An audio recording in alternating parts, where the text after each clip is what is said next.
Hello, this is Jerry Morton. Welcome to my Finding My Way podcast. This is podcast number 19, titled Doc Hanson. Doc Hanson is a story from my adult years. The collection of stories I have written and am reading to you cover many subcultures in our country that I have interacted with, from my childhood to my adult and senior years. A more extensive introduction to the Finding My Way stories takes place in the beginning of Podcast 1. Regardless of which podcast you are listening to, you will find the story both entertaining and worthy of your reflective thoughts concerning its contents. The stories, as a collection, provide insight into a span of time that has played a role in shaping American culture and influencing its future.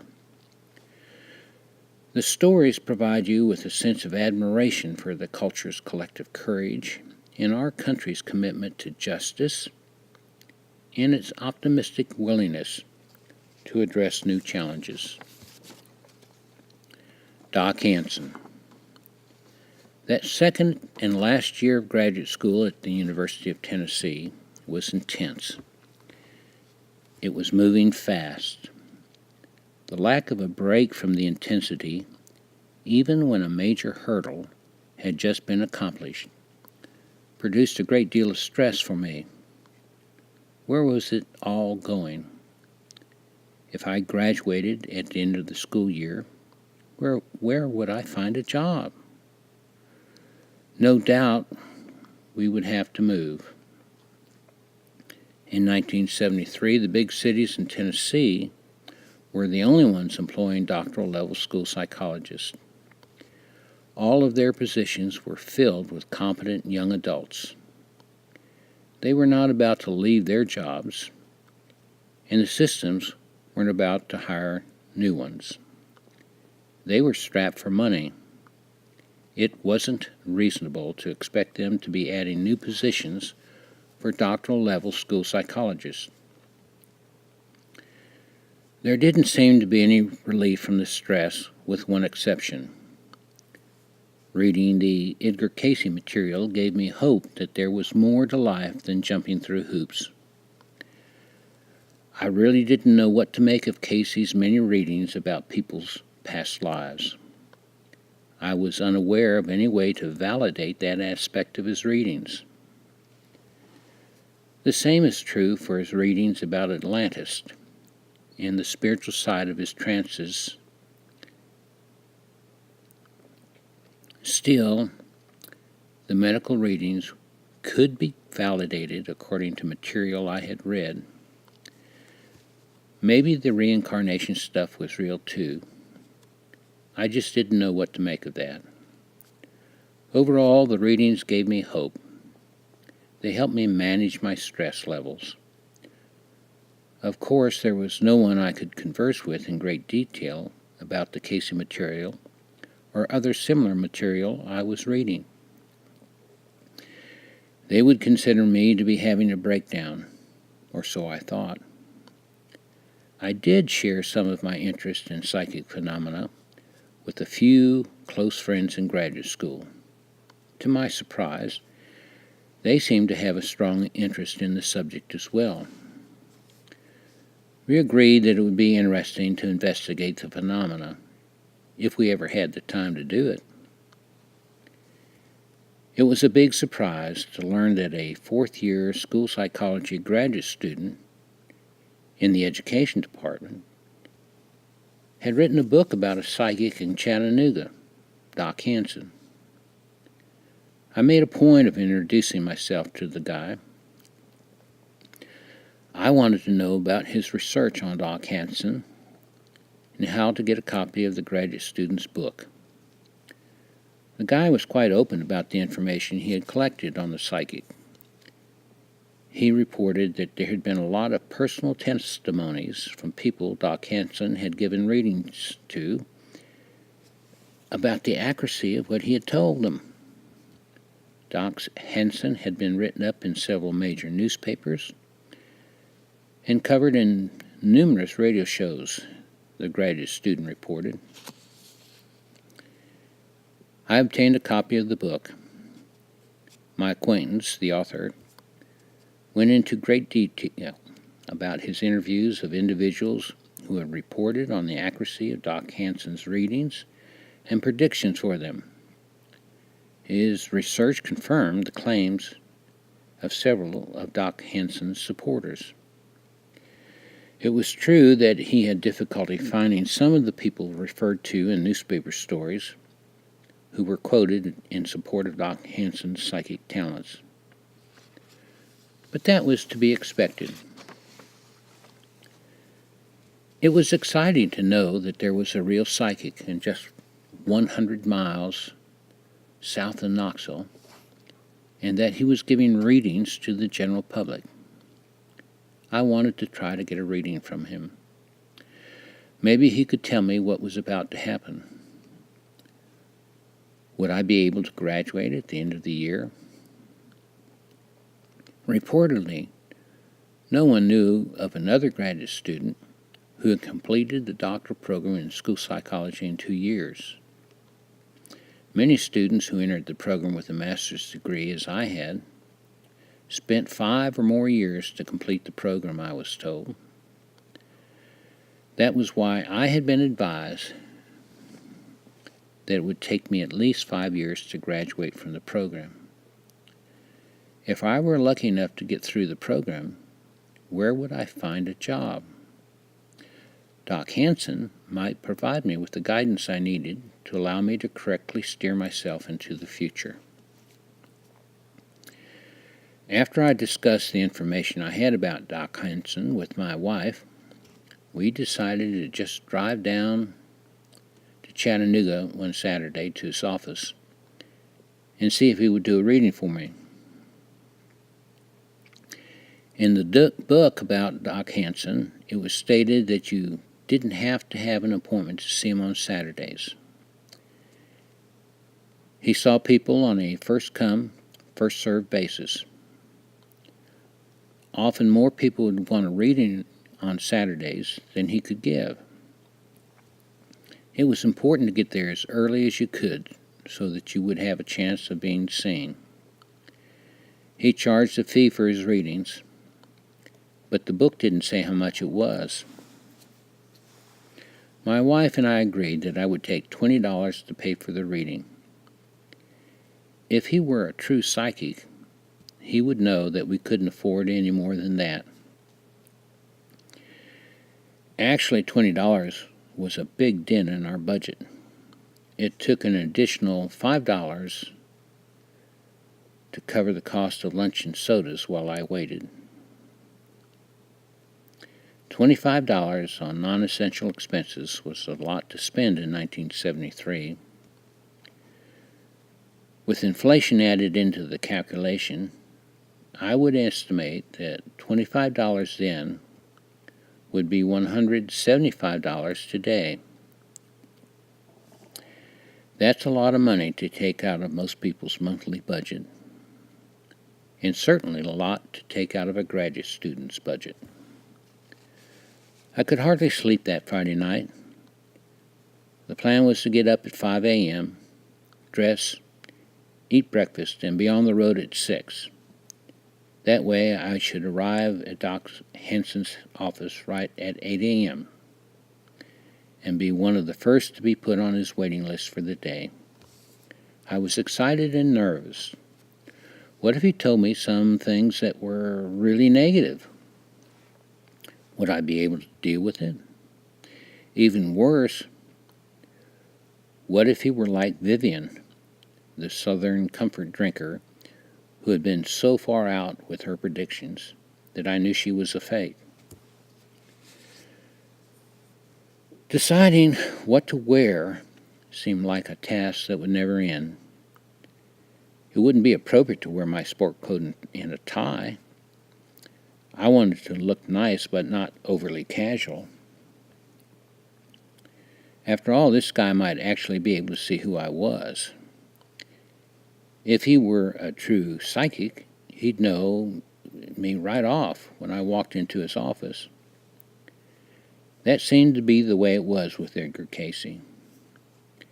As soon as he went into his trance to give a reading for someone, he just began talking and seemed to know all the relevant information about the person. Doc Hanson just might be as good as Casey was. After all, Doc Hanson had been studied by many people. People he had given readings to said that he knew things about them that he could not have known beforehand. His predictions for them came true as well. I anticipated that I would have the same report to make. He would know that I was the person I was, and he would guide me into the future. It was really exciting, but, in the words of an old song, a little bit frightening. I got into the car just a few minutes after 6 that morning. The fact that I was starting out a little later than I had planned added to my anxiety about seeing Doc Hanson. Once in the car, my wife handed me the ritual cup of coffee I'd like to take at the start of a long trip. She kissed me goodbye, and I was off. Not more than 3 miles down the road, I needed to take a sharp left-hand turn onto a major highway. It was a dangerous intersection, even at the crack of dawn. Coming to a complete stop, I looked both ways. It was clear. I gave the car some gas and turned quickly to the left. The quick turn caused my arm on the steering wheel to collide with my coffee cup. The entire cup of coffee dumped into my lap. It was hot. I squirmed around some, but completed the turn. Once traveling in a straight direction, I checked my pants. The khaki pants were soaked all through the crotch. It was a big soaking. The cup had been full. Well, it should all be dry by the time I got to Chattanooga, I thought. Yes, but there would be a big ring of coffee stain around my crotch. I would be sitting in Doc Hanson's waiting room for untold hours with everyone staring at my coffee-stained crotch. There was just no other choice. I had to go back home and change my pants. This would mean that I wouldn't get to Doc Hanson's waiting room until around 10. If a lot of people showed up before I got there, I might have to wait all day and still not get a reading. There was nothing to be done about it. I had to change my pants. As predicted, I got to Doc Hanson's complex around 10 or 10:30 in the morning. The place was huge. When you entered the door, you were confronted with a large open room. The room was surrounded with windows. Benches were placed against the 4 walls. 9 or 10 people were seated on the benches. The room was so large that it seemed empty.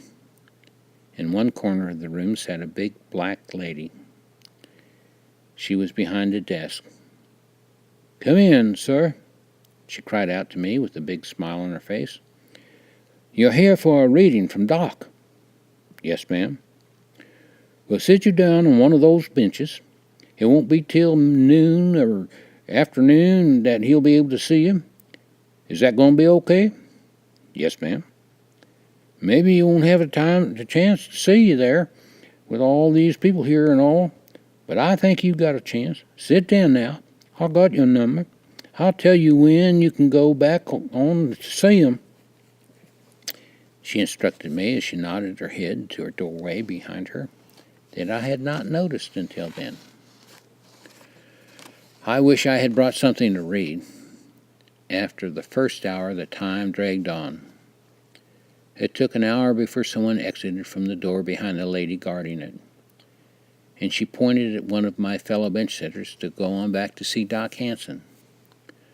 To pass the time, I began reading the many newspaper stories stuck to the walls between the windows. They all told of remarkable things that Doc Hanson had done. Testimonial stories about stories affirmed Doc Hanson's psychic abilities. This guy appeared to be the real thing. I was staying until they closed at 5, in the hopes of getting a reading. After 20 minutes or so, the person called to go into Doc Hanson's room came out. He thanked the informal receptionist as he walked by. She called the next person on the list to go in. It was close to noon. I was getting hungry. Rather than risk losing my place in line to get something to eat, I was determined to stay right there in the large room. 15 minutes or so passed, and the second person to be called into the room during my presence exited it. I heard a deep male voice from within the psychic reading room call to the receptionist. She went into the room and quickly returned to announce that Doc Hanson was taking a break for lunch. He would take his next reading at 1. I decided to walk over to a nearby convenience store and get a package of nuts and maybe some cheese crackers. There was a soda machine in Doc Hanson's big waiting room. When I got back with my lunch in hand, I'd buy a soda. To my surprise, when I returned, there were 3 new people who arrived hoping to get a reading from Doc Hanson. I checked with the receptionist to ensure that my place on the waiting list had not been disturbed by the new arrivals. She assured me that she wouldn't do that to me. I thanked her. By 2:30, I had conversed with most of those waiting to see Doc Hanson. They were all confident that Doc would give them important advice. I questioned them about how they heard of Doc Hanson. Their explanations were tied into what they had read about him or what friends of theirs had told them. The thing they wanted to ask Doc Hanson about ranged from getting a divorce to wanting to become rich. I kept thinking how sad it all was. These people wanted the doc to tell them what life decisions they should make on some very important issues.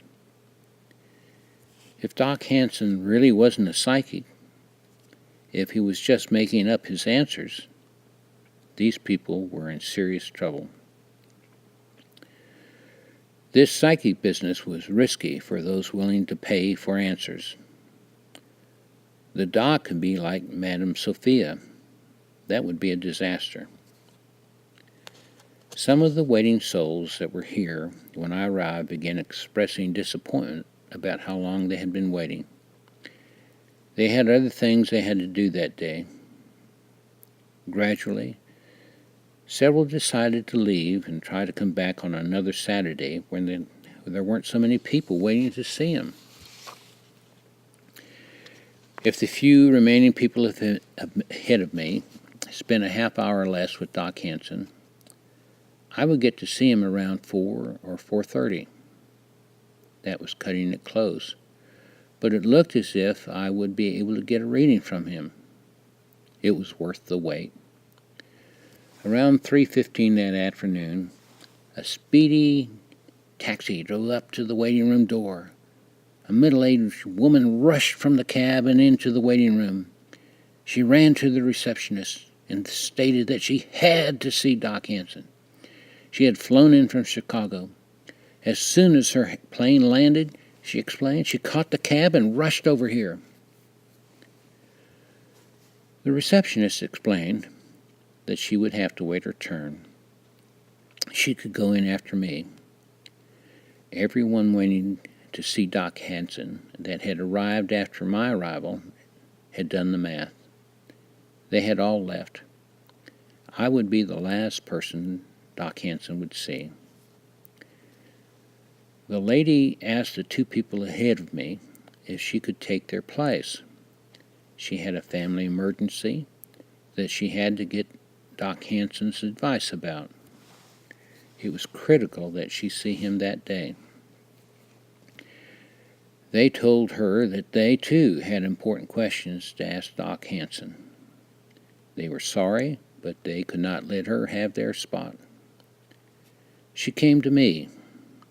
With tears in her eyes, she said I was her only hope. She had to catch her plane back to Chicago at 5:45. She was afraid that she would miss it, but it was so important that she talked to Doc Hanson about the crisis that she had to risk it. What did I know? I wasn't about to follow anything he told me if it didn't fit into my life. I wasn't about to turn my life decisions over to some psychic, whether it was Edgar Casey or Doc Hanson or Madame Sophia.